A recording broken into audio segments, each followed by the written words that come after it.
दोस्तों, किसी को भी कभी छोटा नहीं समझना चाहिए। यह केवल एक नैतिक वाक्य नहीं, बल्कि मानवता की सबसे गहरी सीखों में से एक है, जिसे भगवान बुद्ध ने अपने जीवन और उपदेशों के माध्यम से विश्व को समझाया।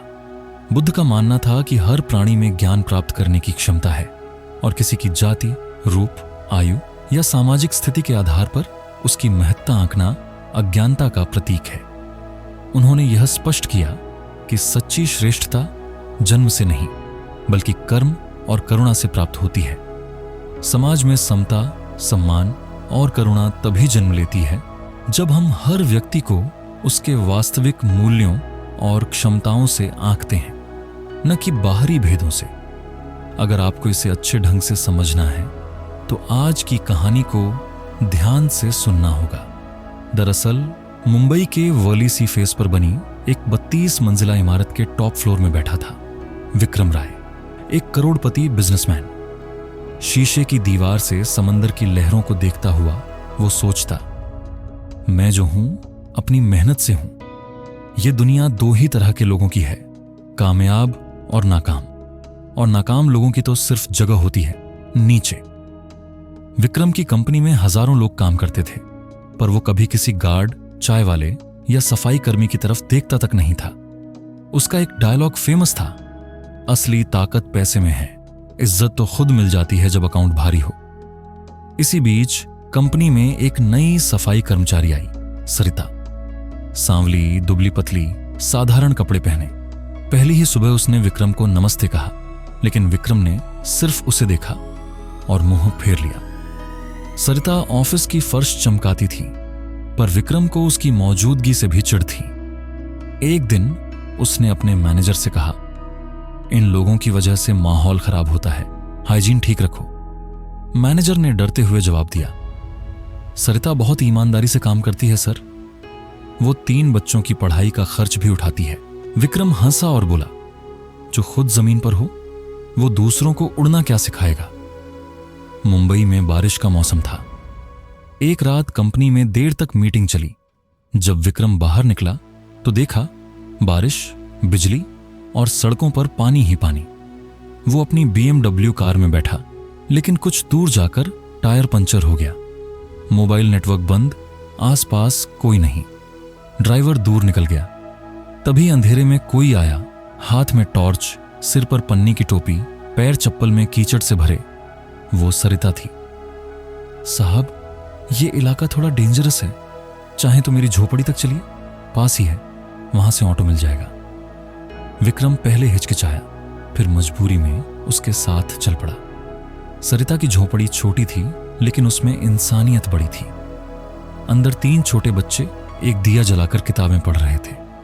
दीवार पर अखबार चिपका था ताकि बारिश में पानी अंदर ना आए। सरिता ने बच्चों से कहा, देखो बेटा, ये हैं विक्रम सर, बहुत बड़े आदमी हैं, इनसे सीखो मेहनत क्या होती है। विक्रम चुप था।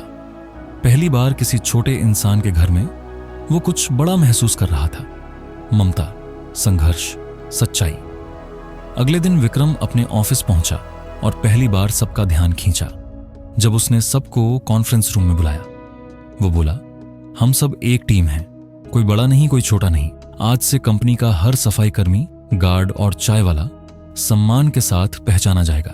और हम एक नई योजना शुरू कर रहे हैं, सरिता स्कॉलरशिप, ताकि हर जरूरतमंद बच्चा पढ़ सके। पूरा ऑफिस तालियों से गूंज उठा, लेकिन सबसे ज्यादा सरिता की आंखें नम थीं। अब हर सुबह जब विक्रम ऑफिस आता तो सबसे पहले सरिता को देखकर मुस्कुराता। उसने सीखा, जो लोग दिखने में छोटे लगते हैं वो अंदर से बहुत बड़े हो सकते हैं, और कई बार वही आपको सिखा जाते हैं असली जिंदगी का मतलब। एक दिन विक्रम ने सरिता को अपने केबिन में बुलाया। सरिता, मैं तुम्हारी स्टोरी जानना चाहता हूं, क्या तुम मुझे बता सकती हो कि तुम यहां तक कैसे पहुंची। सरिता थोड़ा झिझकी, फिर बोली, साहब, कभी मैं भी पढ़ना चाहती थी। पिता रिक्शा चलाते थे, मां बीमार थी। एक दिन पापा की एक्सीडेंट में मौत हो गई और सब कुछ बदल गया। 12वीं की परीक्षा छोड़कर मुझे काम पर जाना पड़ा। मां की दवाइयां, छोटे भाई बहनों की पढ़ाई, यही जिंदगी रह गई। विक्रम ने गौर से देखा।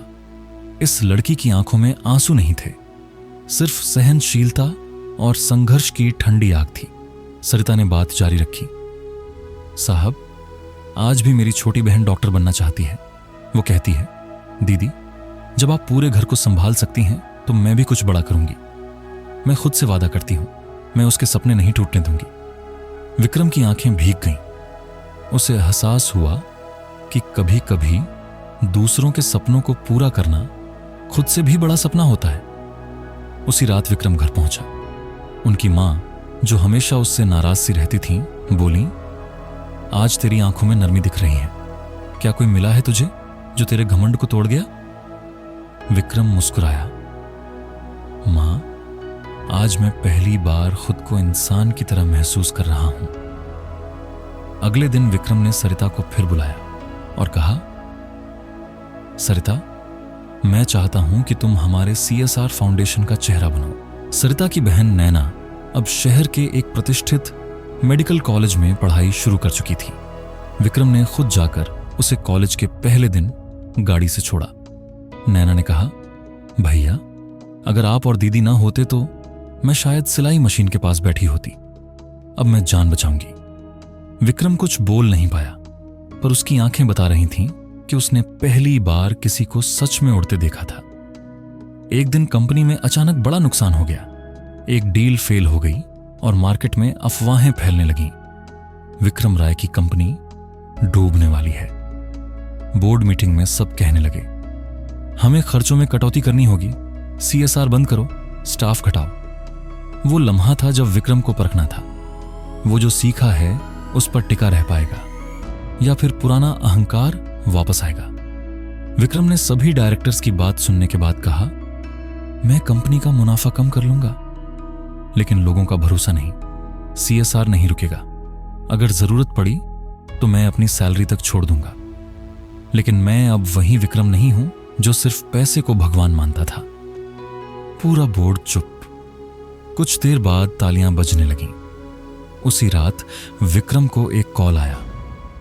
नैना की तबीयत अचानक बहुत बिगड़ गई है, उसे ICU में भर्ती किया गया है। विक्रम और सरिता दोनों भागते हुए हॉस्पिटल पहुंचे। डॉक्टर्स ने कहा, ब्लड रेयर ग्रुप है, डोनर मिलना मुश्किल है। अगर कुछ घंटे में व्यवस्था नहीं हुई तो जान का खतरा है। सरिता जमीन पर बैठ गई। उसके लिए तो पूरी दुनिया वहीं खत्म हो गई थी। डॉक्टर ने ब्लड ग्रुप बताया, AB नेगेटिव। विक्रम ने तुरंत अपना टेस्ट कराया और वो ब्लड मैच कर गया। बिना एक पल रुके विक्रम ने खुद ब्लड डोनेट किया। सरिता ने कांपते हुए कहा, साहब, आज आपने एक नहीं 2 जिंदगियां बचा ली, मेरी बहन की और मेरे विश्वास की। नैना कुछ दिनों बाद ठीक हो गई। जब वो बाहर आई तो उसके पहले शब्द थे, अब मैं सिर्फ डॉक्टर नहीं, इंसानियत की सैनिक बनना चाहती हूं, जैसे मेरी दीदी और विक्रम भैया हैं। विक्रम मुस्कुराया। पहली बार उसे समझ आया कि शक्ति मतलब सिर्फ पैसा या ओहदा नहीं, किसी को जीवन देने का सामर्थ्य असली ताकत होती है। नैना की तबीयत ठीक होने के बाद सरिता अब पहले से भी ज्यादा प्रेरित हो चुकी थी। वो कहती है, अब मैं सिर्फ झाड़ू नहीं उठाऊंगी, अब आवाज भी उठाऊंगी, सफाई कर्मचारियों के अधिकारों के लिए। विक्रम ने उसका पूरा साथ दिया। कंपनी के प्लेटफॉर्म से सरिता ने पहली बार एक सेमिनार में भाषण दिया। हमें सेवा करने का अधिकार मिला है, पर सम्मान भी चाहिए। हम छोटे नहीं, जरूरी हैं। YouTube पर उसका वीडियो वायरल हो गया। इस बदलाव की खबर विक्रम के पुराने बिजनेस पार्टनर विवेक कपूर तक भी पहुंची। विवेक वो आदमी था जिसने विक्रम को कभी सिर्फ मुनाफे की दुनिया में ढाला था। विवेक ने विक्रम को फोन किया, भाई, CSR और इन इमोशनल बातों में मत पड़। वापस वही विक्रम बन जो सबको पीछे छोड़ देता था, वरना सब खो देगा। विक्रम ने ठंडी मुस्कान दी। अब मैं पीछे छोड़ने में नहीं, साथ लेकर चलने में यकीन रखता हूं। सरिता ने सफाई कर्मचारियों के अधिकारों के लिए एक धरना प्रदर्शन रखा। विवेक की एक कंपनी ने कोशिश की कि वो धरना तुड़वा दे। धमकी मिली, डराने की कोशिश हुई, पर इस बार सरिता डरी नहीं। जब इंसान की आत्मा जाग जाए तो डर नहीं लगता, सिर्फ लड़ने की हिम्मत आती है। विक्रम खुद वहां पहुंचा और सबके सामने सरिता का हाथ पकड़कर कहा, अब यह सिर्फ एक महिला की लड़ाई नहीं, मेरी भी है। सरिता को दिल्ली में राष्ट्रीय महिला सम्मान पुरस्कार के लिए चुना गया। जब मंच से उसका नाम पुकारा गया तो पूरा हॉल खड़ा हो गया। सरिता ने ट्रॉफी उठाते हुए कहा, मैं आज भी सफाई कर्मचारी हूं, लेकिन अब गंदगी सिर्फ सड़कों से नहीं, सोच से भी साफ कर रही हूं।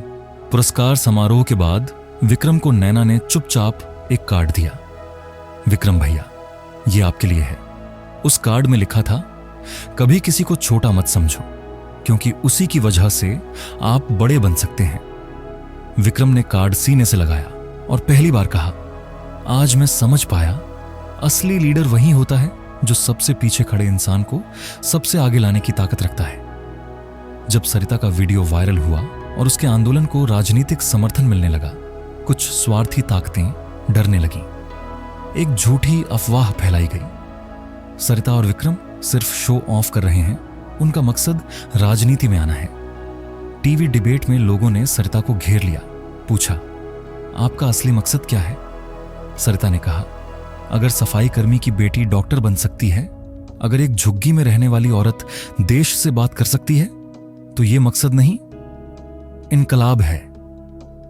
विवेक कपूर, जो अब विक्रम का सबसे बड़ा विरोधी बन चुका था, मीडिया के सामने आया और बोला, विक्रम ने मेरा करोड़ों का नुकसान कराया, अब देखता हूं उसकी नैतिकता कब तक बचती है। वो एक केस फाइल करता है, विक्रम पर धोखाधड़ी और षड्यंत्र का आरोप। विक्रम को पुलिस नोटिस मिलती है। सरिता घबराती है, लेकिन विक्रम मुस्कुराते हुए कहता है, अगर सच के रास्ते में कांटे ना हो तो वो रास्ता ही नकली है। कोर्ट में सुनवाई चलती है। मीडिया, सोशल मीडिया, सब जगह विक्रम को अपराधी साबित करने की कोशिश होती है। लेकिन तभी नैना, जो अब डॉक्टर बन चुकी थी, गवाही देने कोर्ट में आती है। जिस इंसान ने मुझे जिंदगी दी, जो हर जरूरतमंद की आवाज बना, क्या वो धोखेबाज हो सकता है? विक्रम की पुरानी कंपनी के एक ईमानदार कर्मचारी ने भी आकर सारे झूठ उजागर कर दिए। विक्रम निर्दोष साबित हुआ। कुछ महीनों बाद सरिता का सफाई कर्मचारियों के अधिकारों वाला आंदोलन अब राष्ट्रीय मिशन बन चुका था। सरिता को पद्मश्री से सम्मानित किया गया। विक्रम ने अब समर्पण फाउंडेशन नाम की एक संस्था शुरू की, जहां हजारों गरीब बच्चों को मुफ्त शिक्षा, मेडिकल और स्किल ट्रेनिंग दी जाती है। विक्रम और सरिता उसी पुराने बगीचे में एक बेंच पर बैठे हैं, जहां कभी वो चाय बेचने आया करता था और सरिता सफाई करती थी। विक्रम ने कहा, सरिता, अगर उस दिन मैंने तुम्हें छोटा समझा होता तो शायद मैं आज भी बड़ा आदमी होकर भी छोटा इंसान रहता। सरिता मुस्कुराकर बोली, और अगर मैंने खुद को छोटा मान लिया होता तो शायद आज देश को आवाज देने वाला एक गला हमेशा के लिए चुप रह जाता। दोनों एक दूसरे की आंखों में देख रहे हैं, जहां न कोई मालिक था न नौकर, बस दो इंसान जिनमें इंसानियत सबसे बड़ी थी। दोस्तों, अंत में बस यही कहना चाहूंगा कि कभी किसी को छोटा मत समझो, क्योंकि बड़े बनने की राह अक्सर उन्हीं के कदमों से शुरू होती है जिन्हें हम नजरअंदाज करते हैं।